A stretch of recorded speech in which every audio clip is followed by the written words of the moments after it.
So let me go over a little with you on how oral appliance therapy works. I'm not going to get into too much detail because I know that this can be boring for some people, and especially if you already have obstructive sleep apnea, you know how this stuff works.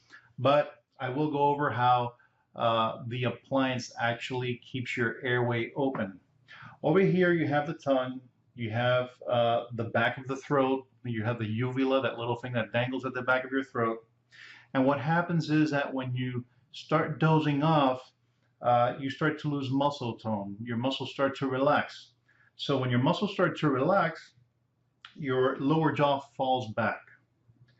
And the tongue in turn pushes the back of your throat, those tissues into in the way of the windpipe, thereby blocking completely the airway. When there's partial blockage, you get snoring. And that's just the vibration of the soft tissue in the back of your throat just vibrating while that air is rushing through your windpipe.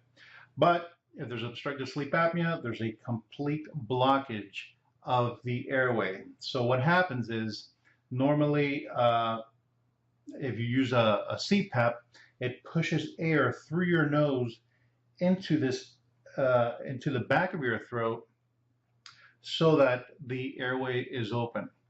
That's why many times people feel like their throat is very dry, their nose is very dry with CPAP use. With an oral appliance, what happens is that, like I've said before, it's a small orthodontic retainer-like device that fits over your teeth. And what it does is it keeps your jaw from falling to the back of your throat during sleep when that muscle tone starts to be lost, thereby maintaining the airway open during sleep.